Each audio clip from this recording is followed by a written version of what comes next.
El tema se lo habíamos adelantado, nos vamos a ocupar ya mismo de la guerra entre Rusia y Ucrania, una paz que por el momento es incierta. En tanto, Vladimir Putin recibió a los enviados especiales de Donald Trump y le hizo una dura advertencia a Europa que perderían rápidamente en el caso de que haya una guerra entre Europa y Rusia. Testimonios, a ver.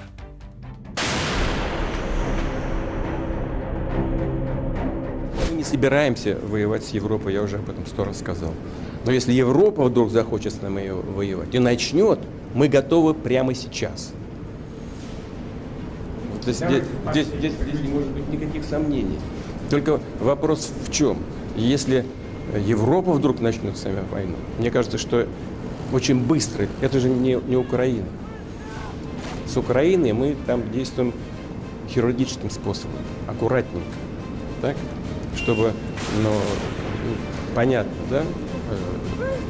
Это не война в прямом, современном смысле этого слова. Если Европа вдруг захочет начать с нами войну и начнет ее, то очень может быстро произойти ситуация, при которой нам не с кем будет договариваться.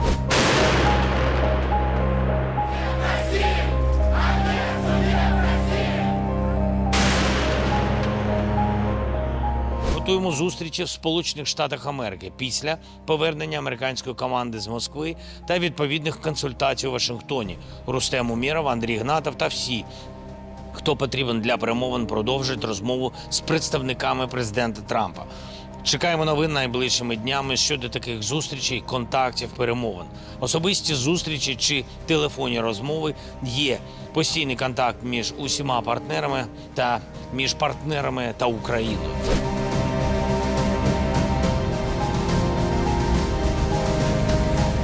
President Putin had a very good meeting yesterday with Jared Kushner and with Steve Witkoff. What comes out of that meeting, I can't tell you, because it does take two to tango. You know, Ukraine, I think we have something pretty well worked out with them. They're very satisfied, considering. But the sad part is, if I were president, no war would have ever happened. They would have had 100% of their territory. Nothing would have happened. It's a very sad situation.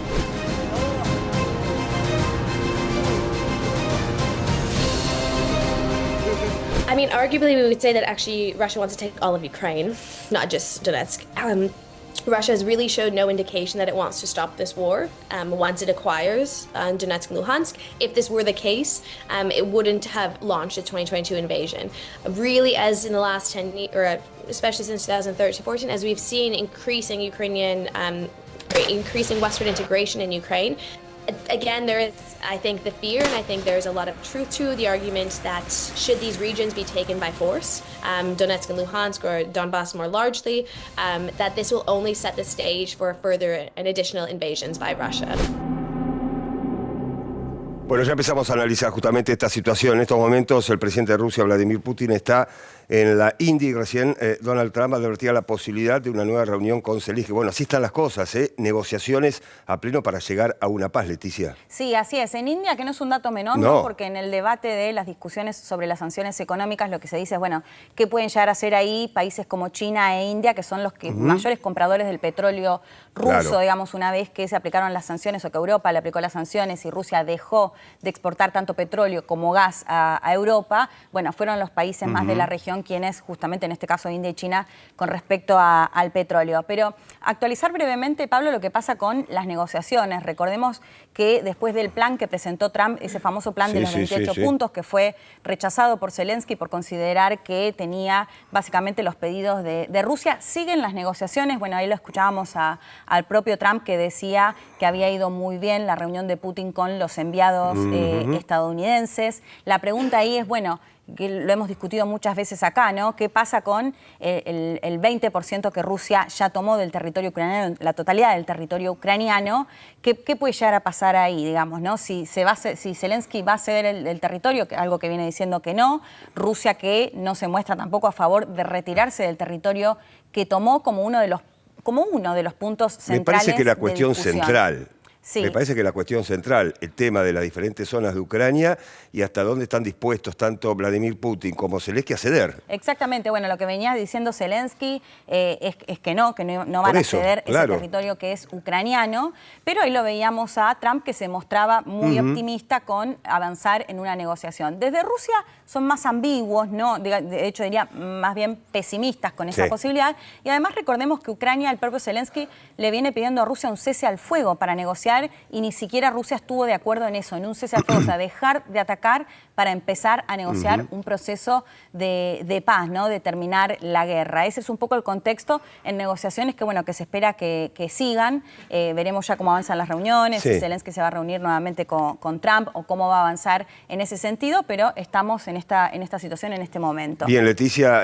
reiteramos, Leticia acaba de regresar hace muy pocos días de Ucrania, visitó diferentes zonas, no solamente Kiev, y en primera persona nos va a estar contando cómo se está viviendo la guerra en Ucrania. Sí, de hecho, Pablo, a ver, lo escuchábamos ahí a Putin que amenazaba con una guerra con Europa, ¿no? Y muchas veces hablamos acá, bueno, no solo de la guerra en Ucrania, sino lo que denominan los europeos como la guerra híbrida por parte de Rusia en el resto de los países. Como decías, tuve la posibilidad de visitar Ucrania ahora y también estuve en Rumania, en Moldavia y en Polonia, que son todos países que, recordemos, en algunos casos fueron parte directamente de la Unión Soviética, en otros fueron esfera de la Unión Soviética, y son como los países que vienen, digamos, en este debate entre quienes se pueden llegar a sentir o que han tenido gobiernos más cercanos a Rusia o gobiernos más cercanos a la Unión Europea. Por supuesto, distintas situaciones, porque el caso de Moldavia, por ejemplo, no está dentro de la Unión Europea, más allá de que se espera que sí, en algunos años lo haga. En el caso de Rumania y en el caso de Polonia, son dos países que están tanto en la OTAN como en la Unión Europea. Lo que te decía, fue interesante ver esto que vienen denunciando de guerra híbrida, porque ¿qué les pasa? Bueno,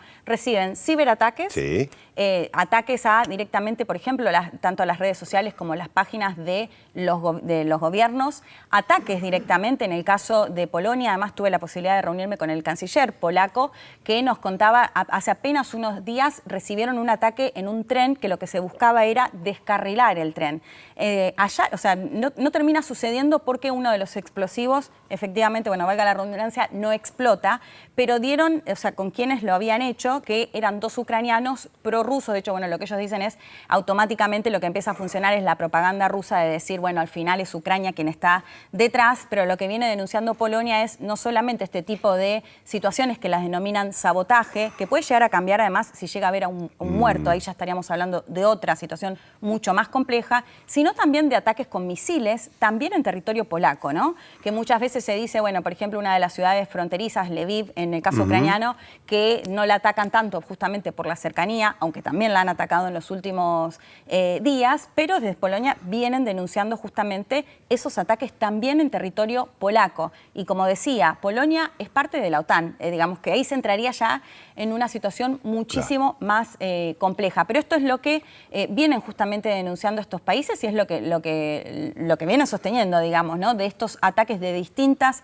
formas por parte de Rusia en sus territorios y que por supuesto ninguno descarta qué puede llegar a pasar, ¿no? Porque muchas veces se dice, bueno, no va a atacar un país de la OTAN porque sabemos que si no la OTAN debería responder y ahí ya podríamos hablar de una tercera guerra porque están Estados Unidos también y demás, una situación que sería muchísimo más compleja. Pero lo que quería decir es que esto forma parte de lo que ya no sería una guerra tradicional en el caso ucraniano, sino también una guerra psicológica, ¿no? De hecho, una de las cosas, por ejemplo, en Moldavia, que nos contaban que se hace mucho es disparar las alertas tanto en aeropuertos como amenazas de bomba todo el tiempo. Y tuve la oportunidad de estar en hoteles y que se hagan alertas en las que se termina evacuando y generan un temor muy fuerte, Pablo, porque además en el caso de Moldavia, que tiene una parte que es independentista o que se quiere independizar, Transnistria, que hay soldados rusos, es decir, hay soldados rusos en el propio territorio moldavo. Entonces lo que ellos dicen es, si se firma un acuerdo en Ucrania y se considera que Ucrania perdió la guerra, esto significa o le da poder a Putin para que después avance también en los otros países. Y ese es el gran, digamos, temor que tienen los países, sobre todo los que están más cercanos a Rusia o que comparten directamente frontera. Es decir, Leticia, el toque de sirenas es prácticamente permanente, ¿no? Eso en Ucrania, en el caso de Moldavia, lo que decía era como hacen ataques como falsas alarmas, digamos, ¿no? Para mantener algunas temor. son reales y otras no. No son reales en general, porque no hay un ataque, pero sí, por supuesto, generan un pánico. Imagínate en el aeropuerto amenazas de bomba constante, o yo te decía en el caso del hotel y terminar estar evacuando todo el tiempo en el hotel ante la posibilidad de una amenaza de bomba, ¿no? Y además que vienen denunciando justamente también ataques. En el caso de Ucrania, Pablo, por supuesto varía mucho, no es lo mismo la situación en el este y sobre todo en el Donbass, que es donde se lleva adelante la guerra en sí. El Donbass, que recordemos, se calcula que Rusia ocupa ya casi un 80% de esta región, claro. Un 20% lo controla aún Ucrania, sino que también los ataques se dan en el oeste, ¿no? En el oeste que siempre se lo asemeja más a la Unión Europea o a Europa, es un país europeo.